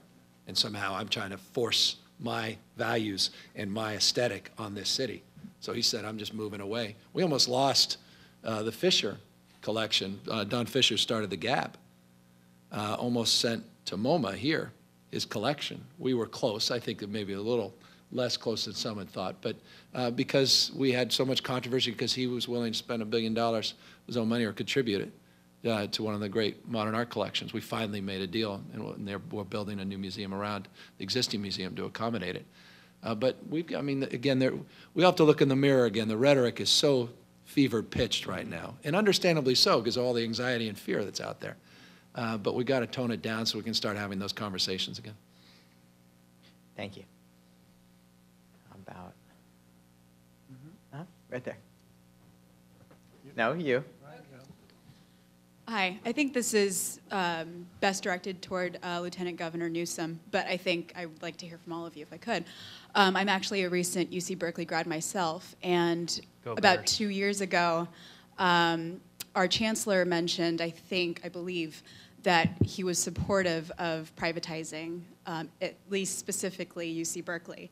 And I'm wondering how likely you think that is, or anyone else, and if you can speak on behalf of maybe other states as well. Well, this is the big fear. You got a 10-campus system, and again, back to the many parts, one body. UCLA and Berkeley draw at this level a lot of philanthropy and could supplement any of those state cuts much better. And what they did, they didn't call it to privatize, but they called to have a different tiered system as it relates to fees and tuition, so that they would naturally rise because they can meet that market. But then all of a sudden, if you're at UC Santa Cruz, where most of my family went, or Merced, one of the newest, all of a sudden maybe there's a perception that you're at the UC system, but not the real UC system. And this phrase, so the answer to your question is absolutely not. Heck, as long as I'm there, I'll filibuster the hell out of those meetings. We cannot see that happen in this thing fray. And as you know, Bergenau is on his wonderful man. He's done some great things, extraordinary things. He's, as you know, on his way out, and we're looking for someone new. And I think one of the criteria for the interview process will be support for the system as a whole, and not to pull away and privatize. Thanks for the question. Robert, I just wanted to make sure I understood something you said, which, if it's what I think you said, Robert, I just wanted to make sure I understood something that you said. I think it was your second or third sentence, if I had it right. Mm-hmm. And if it was, I thought it was so profound. I think you said that we realize that government does not and cannot raise the revenue required to meet the spending commitments that government has made. That's what I said. Okay. I said it looks to me as if it certainly isn't keeping up with the commitments now, and I worry about its ability to meet these commitments in the future. But I'm not an economist and I'm not a tax policy expert, but it's troubling, the size of the deficits and the debt. All right, because I wanted to relate that then back to something that Gavin had said, when you had said that the comparison that had been drawn between California and Greece was out of total ignorance, but I thought that is the issue. Does government, can government raise the kind of revenue that's required to meet the commitments that government has made? Well, I mean, a couple things. I mean, look, we're growing at 2% GDP. They grew in 2011 at minus 6.7%. They're a $300 billion a year economy. We're about $2 trillion a year. They have half their, half their GDP spent on government. We're down, even if you add federal government, about 22, 23%. I could go on and bore you with the comparisons being nonsensical. But look, the issue of debt and entitlement is real. And those numbers Robert pointed out as it relates to the mayor's budget, as it relates to pension obligations, boy, are they familiar to me. I did 2 rounds of pension reform as mayor. 5 years ago we started, before it was even fanciful or was a focus, and the new mayor just completed a 3rd round. And in California, we just made a deal for our first substantive round, but as Robert said, it doesn't click in with existing employees. It just deals with the pain and growth for future employees. So it has a 2-tiered system. When you come in now, it's under a different a set of obligations and promises. So this is real. The reason I said, though, Stockton and all these other cities, they're not going bankrupt because of the pension, because, as was noted by Robert, it's about 12% of the budget, which is, for other places, it's not in and of itself the reason you're going bankrupt. But it is squeezing out your discretionary money to invest in progressive programs. And that's why I've said, as a Democrat, it's what I said 5 years ago when this wasn't popular, as a mayor of all places, San Francisco, that pension reform should be the #1 progressive priority for this country, if you care about poor folks. Because as it grows, you have smaller and smaller percentage of your budget to invest in the future, to invest in our children, to invest in seniors and the disabled and homeless. So we've got to reconcile that. And while I appreciate the promises that were made, there is a trend line here in the next 5, 7, 8 years where a lot of cities are in peril unless they deal with some cost curbing here and own up honestly to these problems. And it doesn't make me popular, certainly didn't when I ran for lieutenant governor doing some of these things. Some of the big labor unions did not endorse me or actively support me, even though I was the only Democrat in the race. But I fundamentally believe that. And of course, legendarily, the federal government is going to have to deal with the issue, particularly of Medicaid. And by the way, let me agree with Robert, just final point, as a business person and as an elected official, there is no bigger issue today in America than the cost of health care. It is the one thing that should align the business community with the public realm more than anything else.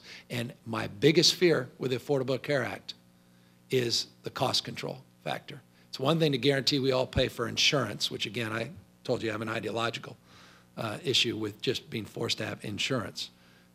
as supportive as I am of the Affordable Care Act, I just don't have confidence that the cost curve is going to be dramatically impacted. I know there's a lot of good things in there. I'm not naive to those, and I'm hopeful, and I know they're going to be open to argument and interested in evidence and make adjustments, but this is a point of real concern for state budgets and municipal budgets and business budgets. You point out something which is, I think, a really interesting political tension that both parties are going to face. The Democratic Party, of course, going to face the tension between their labor union constituency and their advocates for poor folks. The Republican Party going to face a similar intra-party tension because the seniors, who are dominating the Tea Party and tend to be part of the Republican Party base these days, they're saying smaller government, but increasingly they're going to be the primary beneficiaries of government. So let me pose a question, and I think, Catherine, you might be best situated to address this. Given that we've talked so much about, and the questioner talked about these obligations that the government has, state and federal and local as well, and then we have raised the immigration issue a few times. And it would seem to me that in many respects, they are kind of inextricably intertwined because there's no magic pot of money out there except there's about 15 million people who are clamoring to get regular and pay payroll taxes. Do you see a way politically to connect these two issues? If I did, I would be a very rich woman.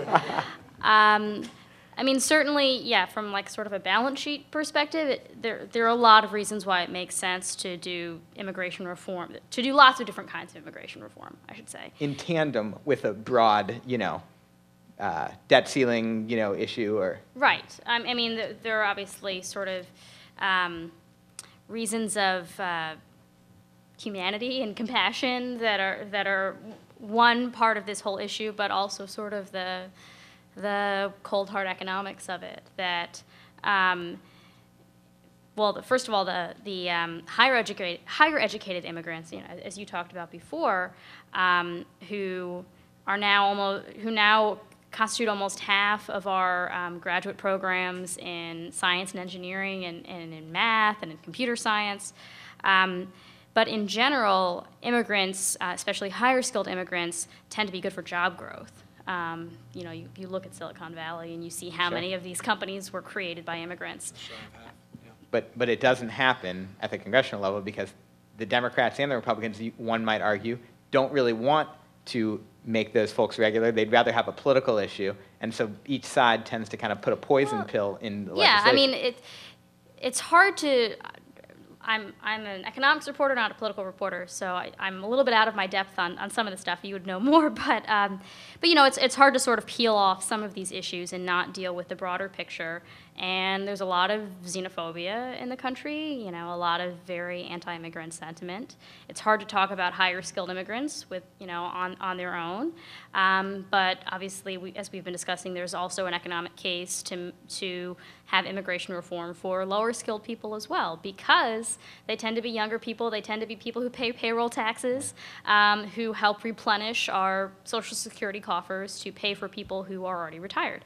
So there are a lot of economic reasons to tackle this issue, but it's political reasons why it's not happening. It always seemed to me, just as you said, Gavin, in your opening, where maybe we're asking the wrong questions, just looking at how constrained the debate was, like more taxes or revenue cuts or spending cuts, I always thought, like, the elephant in the room in some grand bargain might be immigration reform. One more question.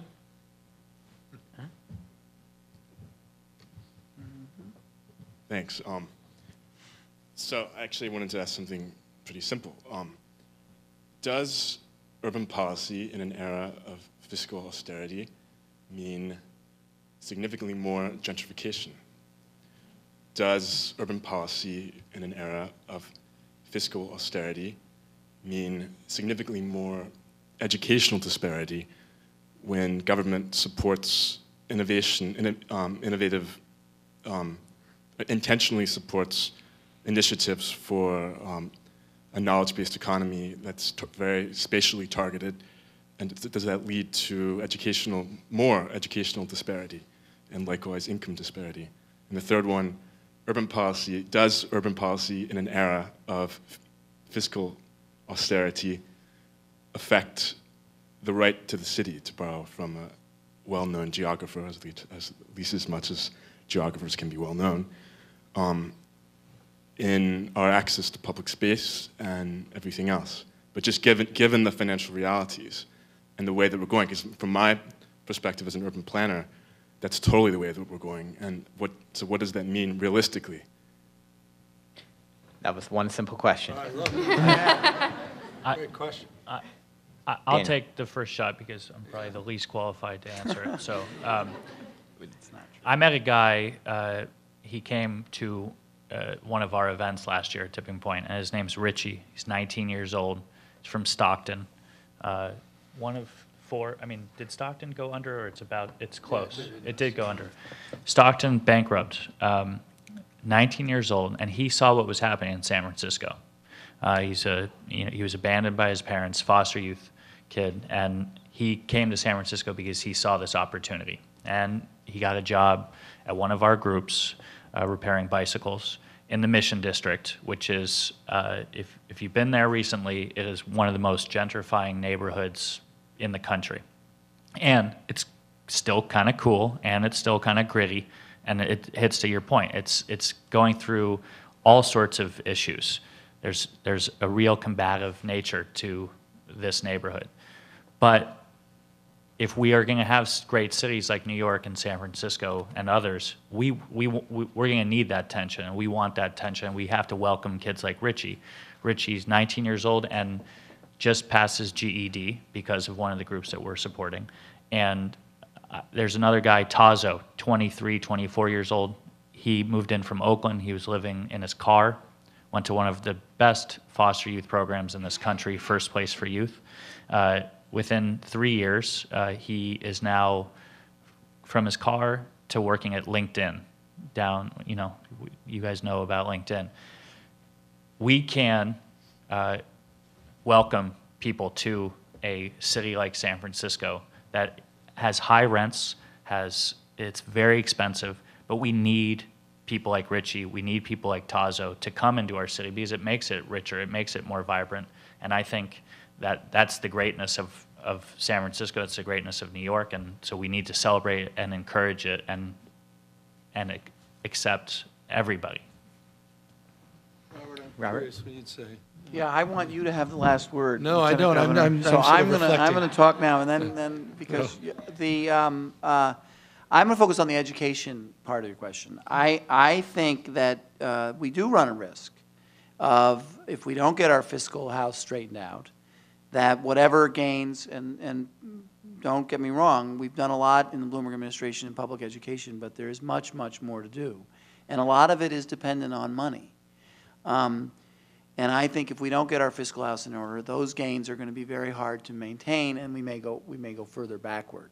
And so I think that it is a matter of being able to preserve the ability to have those. And the mayor has started the inequality and young men's initiative to try to close the achievement gap between less advantaged people and others, whites and blacks and Hispanics and whites and Asians.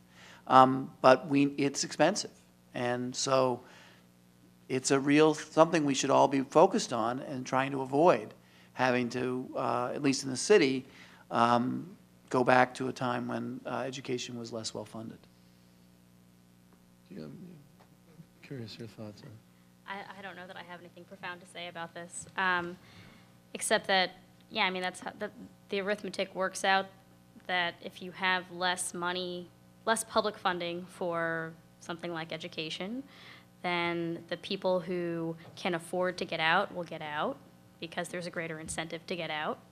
And you have this sort of bifurcation. I mean, it's already happened in New York, obviously, that people who can, I don't know what the percentages are, but people who can afford to send their kids to private school seem to generally do that in New York, partly because the school system is so fraught with so many problems. And if you have, and I mean, I can see this happening nationally, right? That if you have school districts cutting back on their teachers, increasing class sizes, and this is happening across the country, that you're going to have more of this bifurcation with again, people who can afford to get out while the quality is getting worse leaving. And I mean, I don't know how you reverse that without, stemming the blood losses in schools and in other public programs. But that seems to make sense to me. Gavin? Oh, God.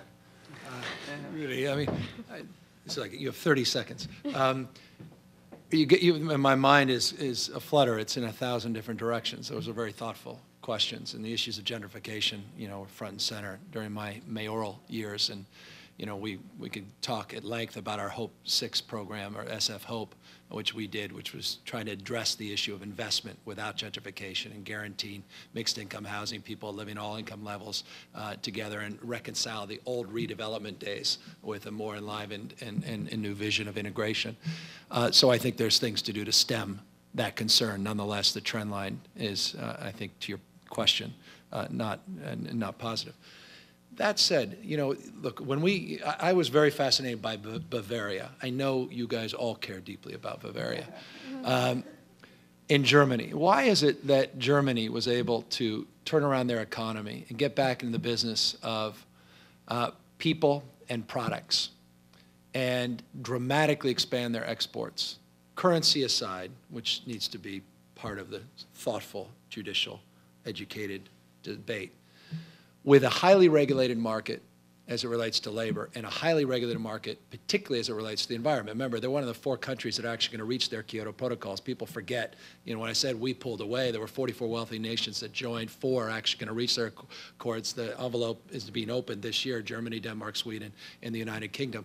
And the answers are there. Success leaves clues. It's an important thing to remember in life. And it's one of the fundamental premises is that they value, and I don't even like the word vocational, but they value career education, not just the kind of fancy education that the wonderful person in front of you got at UC Berkeley. And it truly is valued and respected. And I do think that balance is absolutely essential to begin to address part of your second question. That said, it's interesting. This is something everyone's struggling with. Foxconn, as you know, is one of the largest companies in the world. They produce your iPhone and Daniel's iPhone 5, which I eagerly await. You may have read the other day that they're replacing their workforce, because it's getting too expensive, with about 1 million robots. So this whole idea of cheap China, hold on. It may be the end of cheap China. I just got back, I said, from South Korea, but also China, and they're starting to outsource in Vietnam. And they're moving inland because of the high-cost cities. The world's changing, sure, but the trend lines are very similar, meaning some of the struggles we've had, that maturation, are very similar where we are. And so what does that mean? I don't know. Is it 3D manufacturing, additive manufacturing? What does it mean when people start onshoring? You're seeing that, GE bringing back to Kentucky. You're seeing some others, Dow Chemical, bringing manufacturing back. And where are those opportunities? And that's why I think, I'll end just by saying that the most important question, and this is the one that I asked Tom Friedman, and the question that we need to ask ourselves every single day, and elected officials have an obligation to you to ask and answer this question. What world are we living in? And it is not a question we ask, and it's certainly not a question we are in this country answering. And that fundamentally is the challenge of our time, and so we can more eloquently and succinctly answer your 3-pronged, very poignant and important question. You were all spectacular. Thank you so much.